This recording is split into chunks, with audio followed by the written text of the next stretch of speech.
Tarumbeta italia katika anga. Like this.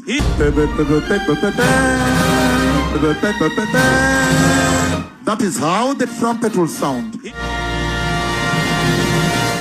Konene, so story ya resignation ya ule IEBC CEO Marjan, Hussein Marjan, kuna vile naendelea mnajua kumake headlines, na kuna kumbuka jana nikianalyze story nilibaki nimebonga juu ya when I read like what was being reported in the news, and then I looked at the statement from IEBC.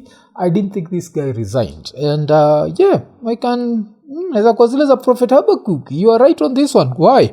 Because of course now by Wednesday kulikuwa na a lot of questions being asked, because this guy had been CEO wa IEBC for a long time.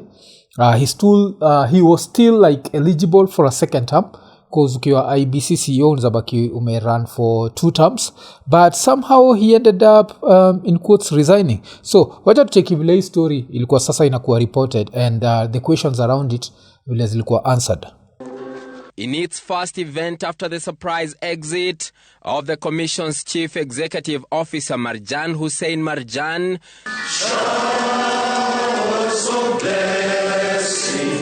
the Commission looked into the heavens after the fresh turbulence as IEBC Chairperson Erastus Ethekon moved in to allay fears and speculation over the unceremonious departure of its CEO. What I communicated yesterday is the correct position.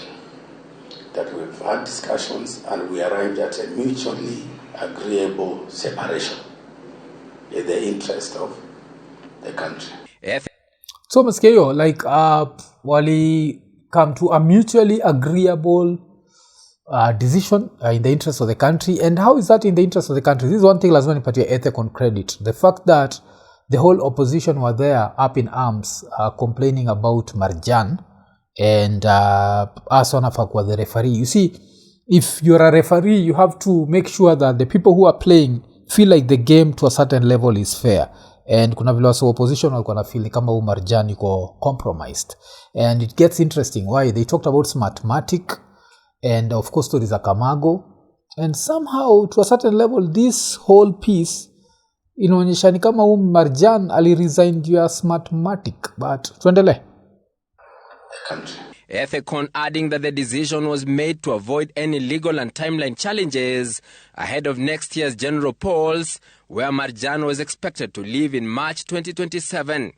So the issue consideration of the time factor, the time within which it will take for us also to get a replacement, and of course the need for us to institute certain changes to allow us to actually work efficiently, effectively, and within the timelines, the constrained timelines. So let's get hapa Ethekon anabonga jia we gonna need to get this guy out of the way because of the timelines and the what. And this makes sense. Unajua uko like elections uko 2027, this guy is supposed to resign in 2027, but then you find out no, it's not a must that he resign. He can actually serve for 2 terms. So that means that if he's doing a good job, why should he resign? And if these commissioners feel that he's doing a good job, why should he resign? To deliver the general election. However, the IEBC Act allows for a CEO to serve a maximum 2 terms of 5 years, meaning Marjan still had a chance to have his contract, which was to run until March 2027, renewed if his performance was satisfactory. In his letter communicating Marjan's exit on Monday, Chairman Ethekon stated that the changes are meant to enhance effectiveness, efficiency, transparency and accountability of the Secretariat in the service delivery to the people of Kenya. So that's nothing new. In every private sector, civil society, government, changes always happen.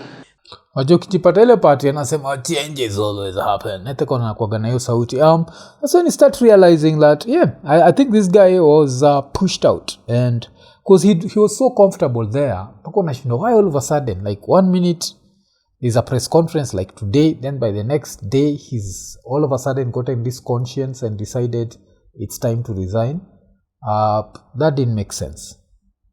The commission is expected to pick a new CEO in acting capacity before competitive recruitment for Marjan's replacement. The IEBC chair saying more changes are to come. So we've made those changes and we'll still make more. We will make sure that with the support of a reputable institution or firm that has the human resource experience, they can be able to guide us. CEO Marjan has yet to speak about his tenure and abrupt exit, sticking to his Monday statement that this was a mutual agreement. Sources at the commission, however, depict a troubled time since the arrival of the new commissioners. It appears there were several procurement questions, including an extension of an election technology contract. Askeyo, like say, and all I say, like Marjan, those are the people who don't care about Kenya. Because how do you extend the election contract here, Smartmatic, while there are questions around it? Unajua, at least chill out. Alafu, apparently, ilikuwa inafaa kwa decision na mekiwa, alafu commissioners wanabaki wameapprove. But say alibaki make sure that when he was solo, he ended up, unajua, extend your contract.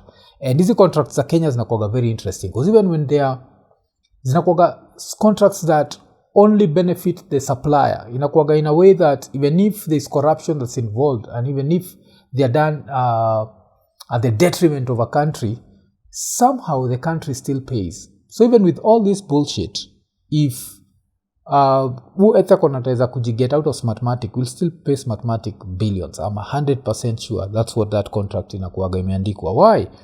Because I'm sure Kenyan officials benefit. So they always make sure that kuna hizi story. Hata ukiona hii story ya sale of Safaricom, where we are supposed to pay these advisors 3 billion. Utapata, there's a way that if Kenya was decide to pull out from your contract, we'd still pay billions.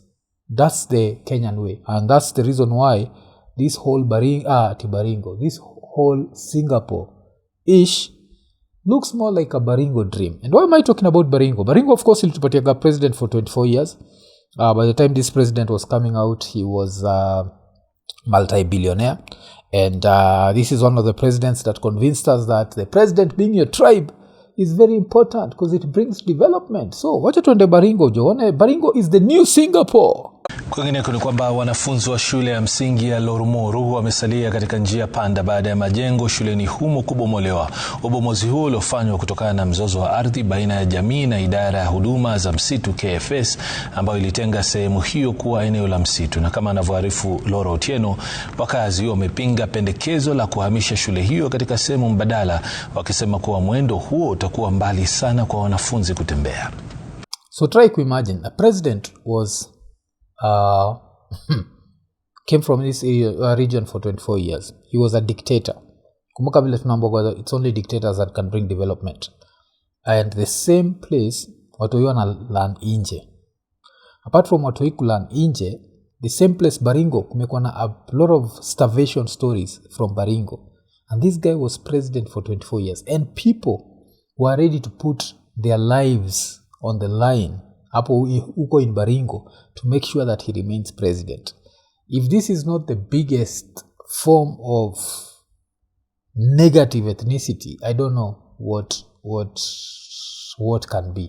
Like he place ilikuwa na president for 24 years, a dictator who determined where all the money went. And this dictator made sure that all his friends were billionaires, but his whole region did not even have enough schools to kutembea. Jumatano asubuhi, wanafunzi tayari wameanza somo la Kiingereza. Ukosefu wa dawati katika shule ya msingi ya Lorumoru, kaunti ya Baringo, ikiwa ni kionjo tu cha mikuki unaowadunga wanafunzi hawa wachanga. Idadi ya wanafunzi saa hii ni wako 60. Enrollment kwa kata ya leo ni 60. So wamekaa chini ya mti kwa jua kwa mwezi moja. So na check it jo. And it's also interesting because pia tunaweza sema Ruto comes from the same area, and I'm going to put it in quotes. And Ruto donates Prados to churches, donates, like he weekend Ali promised another 50 million to church. And you have to wonder, why not promise this? Because kids don't vote. So since kids don't vote, you don't need to promise them anything. That's number one. Another thing, apart from the fact that these kids don't vote, pia another thing is schools, educated people are very hard to fool, najua. So it's much easier to, of course, build churches, because churches unazambia watu you're poor, not because the politicians are doing nothing, it's because the Lord is testing you, and one day, because of prayer which can move mountains, you're going to wake up and you'll find yourself rich in Singapore. Miundombinu katika shule hii ilibomolewa mwaka jana baada ya idara ya misitu kutenga ekari 10 za ardhi katika eneo hilo kuwa sehemu ya msitu wa Mukutani. KFS imethibitisha kubomoa miundombinu hiyo na kusema kuwa itajenga madarasa yote upya. Ila mtafaruku sasa umeibuka, kwani wakazi wanasema kuwa sehemu hiyo haitakuwa bora kwa wanafunzi hao kutokana na umbali wa eneo hilo. Wanataka kuhamisha hii shule ya Laramoru waenda wajenge Murat na ni 10 kilometers away. Sasa sisi tumeshangaa ya kwamba hawa watoto wenye wako PP1, PP2, grade 1, 2 na 3 watawezanaje waende kuanzia hapa Laramoru waende Murat? Damn.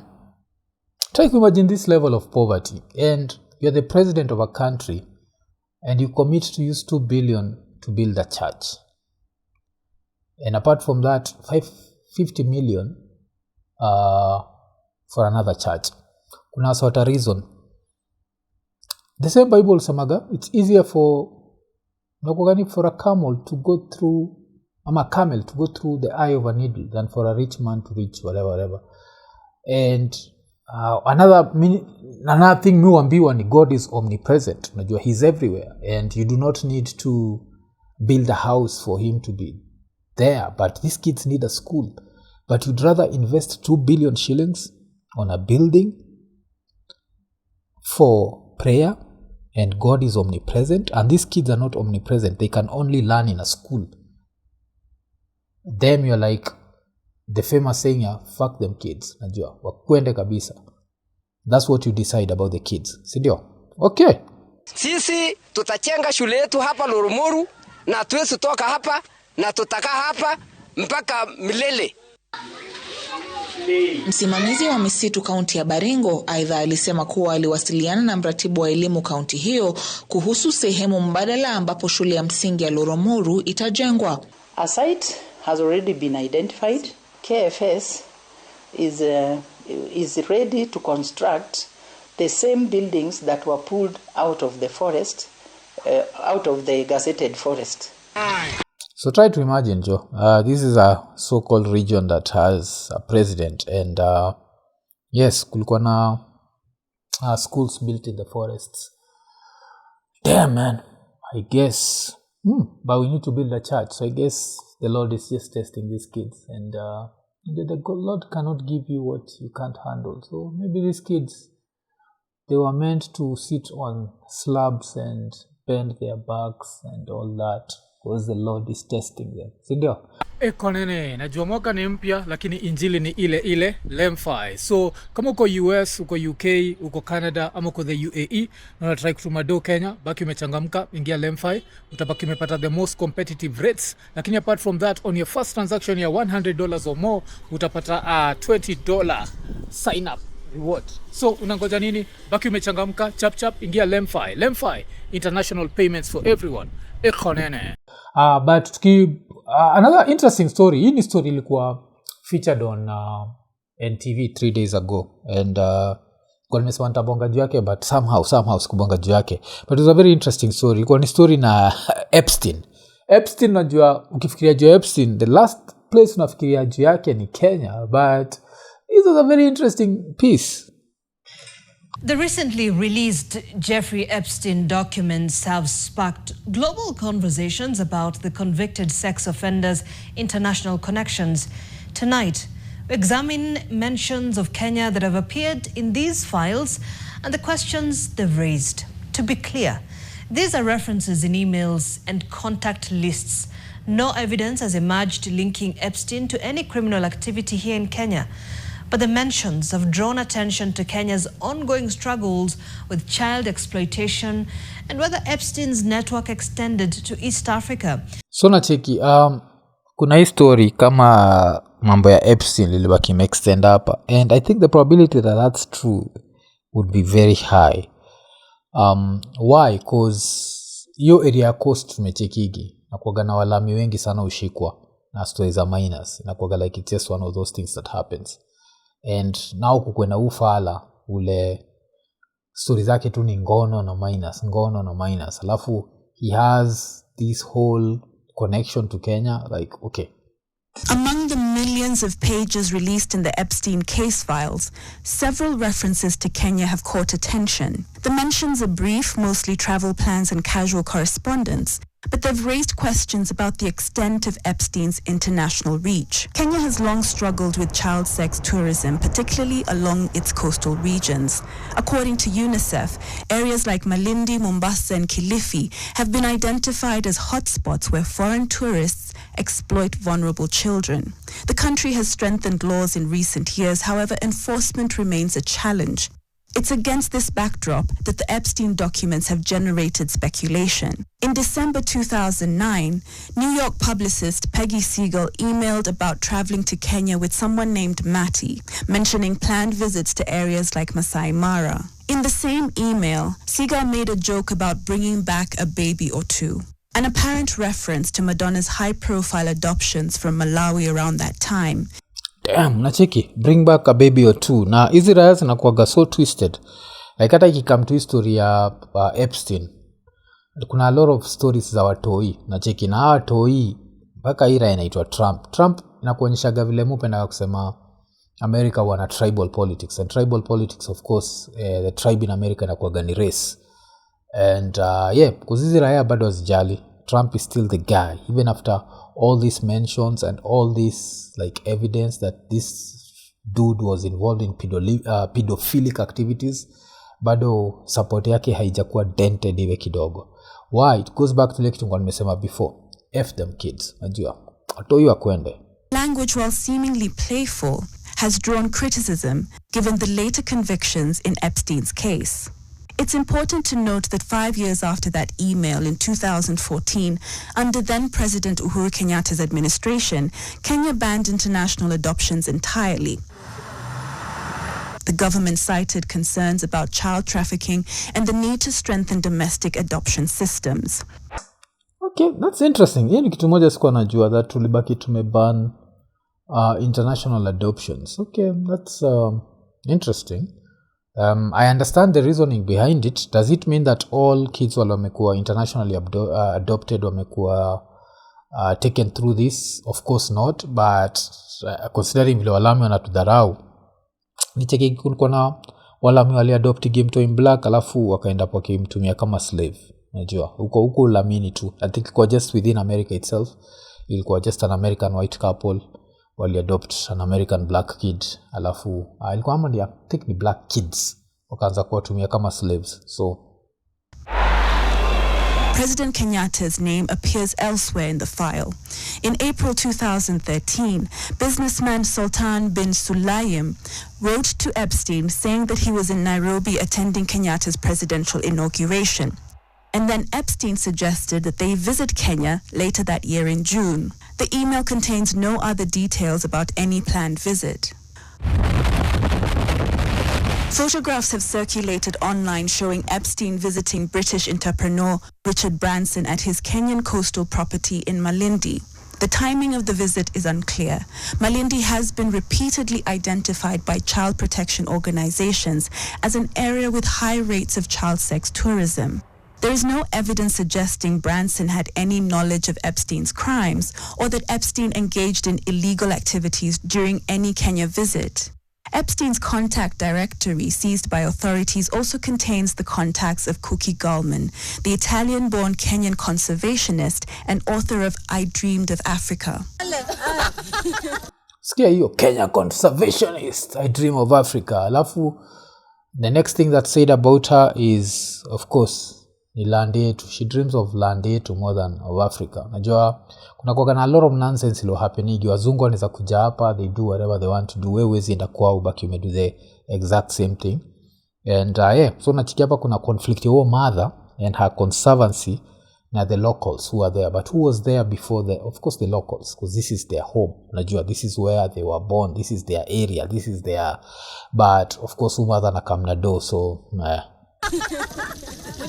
Gorman, now in her 80s, has been a controversial figure in Kenya, facing conflicts with local Maasai and Samburu communities over land rights.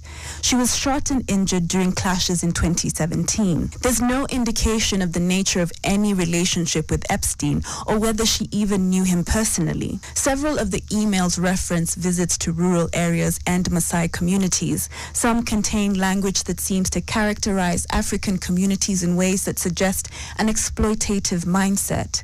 In one exchange, Epstein responds to Seagal's mention of visiting a mud hut by writing, "You will be amazed by the aroma." In another, Seagal jokes about Maasai warriors and Somali pirates.